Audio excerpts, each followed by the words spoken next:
Berkshire Hathaway unloaded around $150 billion in stocks in just recent years.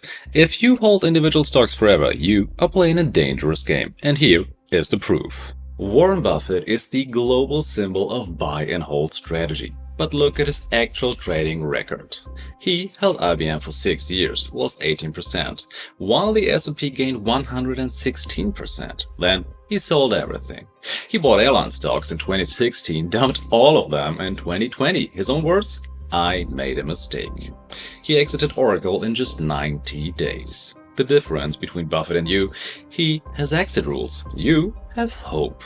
Every institution I've worked with has exit criteria for every single position, always. In this video, I reveal the institutional blueprint for selling stocks. We dissected General Electric collapse, and we analyzed the psychology of losing. Then, I give you the exact 4-point exit framework. Quick disclaimer, this is financial education, not investment advice. You only hear the winners. The disasters, nobody talks about those. Retail investors treat holding forever as an excuse to avoid difficult decisions. Here is the first fundamental problem. You only hear about the winners. Apple, Amazon, Coca-Cola. These are the success stories people proudly tell at a dinner party. But what about General Electric? What about Nokia, Enron, Wirecard, Kodak, or Lehman Brothers? For every Apple in your portfolio, there are 5 potential disasters waiting to happen. You just do not know which ones yet. This hold forever stories are the survivors. Nobody makes YouTube videos about the total failures. Now, here's something even more dangerous. The thesis creep. This is slow, invisible death of your investment thesis. You will not even notice it happening. Imagine you find a stock you like and dig deeper into it. Then you are confident and buy. Step 1. You buy a stock because the revenue is growing 20% a year. This is your initial thesis. Solid. Step 2. Growth suddenly slows to just 5%, but instead of selling, you tell yourself a new story. Well, at least they pay a good dividend, right? Step 3. The company faces cash flow problems. They cut the dividend entirely, and you still hold. The new CEO has a turnaround plan, yeah? Step 4. The board fires the new CEO, but you refuse to sell, because it is a great American company and will come back.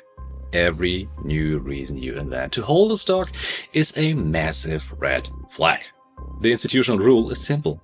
When the original thesis breaks, the default action is to sell. You never invent a new story to justify an old mistake. Now, let us perform an autopsy of the ultimate hold forever trap. General Electric.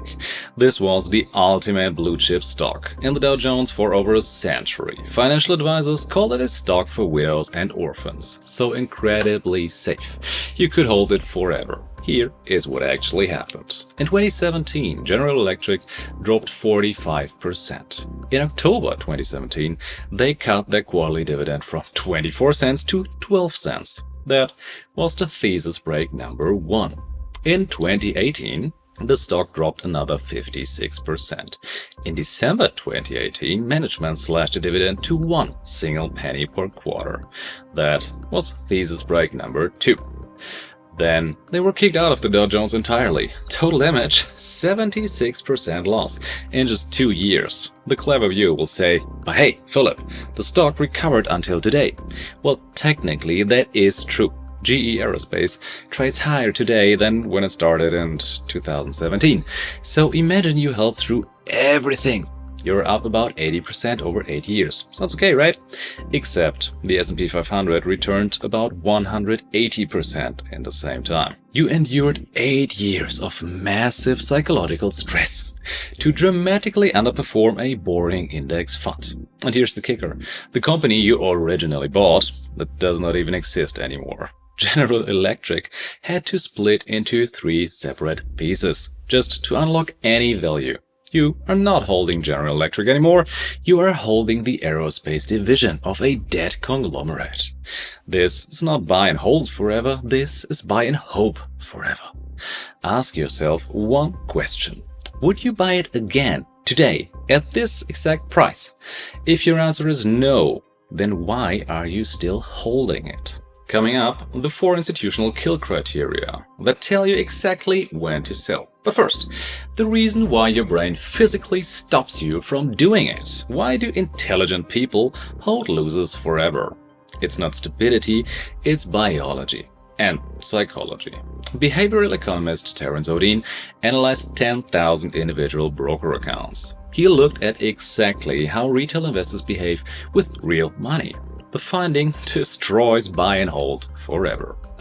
Retail investors sell their winning stocks 50% more often than their losing stocks. We are eagerly sell the assets that are working, and we stubbornly keep the assets that are failing. Why? Because selling a loser means you must admit you were wrong.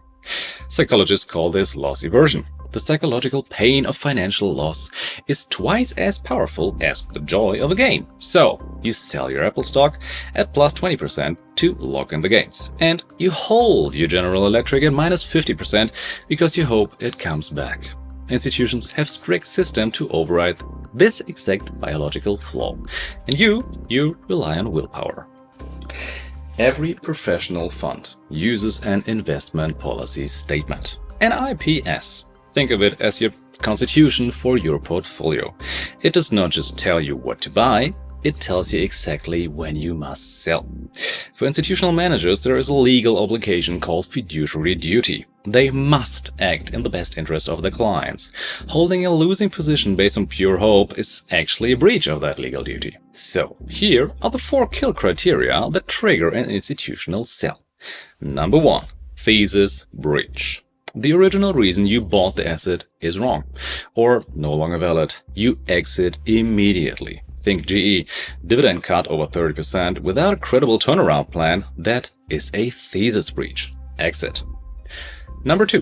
Valuation extreme. The stock price rises way above what its underlying business is actually worth. You're taking profits. Number 3. Fundamental deterioration. Profit margins and return on capital are getting worse, not better. You cut the position. 2 quarters of free cash flow below plan, or net debt to EBITDA blowing past your thresholds. The numbers are telling you to leave. And number 4. Opportunity cost. Your capital can work much harder somewhere else. Capital is finite, unless you have a cash cow in your basement. Deploy it where the math makes sense. Every day you hold a losing position, you are choosing it over every better alternative in the market. Notice what is missing from this professional checklist? I hope it comes back. It is already down so much. I cannot sell at lost, and this is definitely the bottom. No. Best available math, not the best available story. Process always beats hope. Now, to be completely fair, buy and hold does actually work, but it works almost exclusively for the broad index funds. The S&P 500 has never lost money over a 20-year period, over any 20-year period ever. But an index fund automatically diversified. It kicks out the losers and adds the winners. Your single stock position, it does not do that. Most retail investors pick individual stocks, call themselves long-term investors, and watch them bleed for years. Here's the practical takeaway.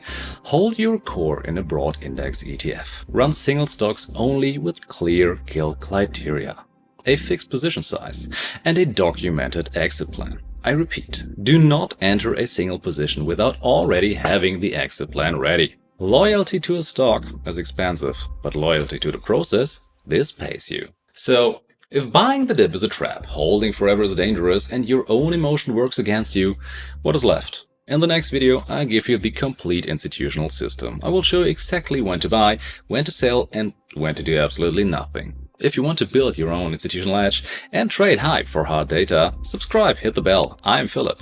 Stay skeptical and see you on the next one. When the best buyer in history sells by rules, you should not hold by hope. You should decide.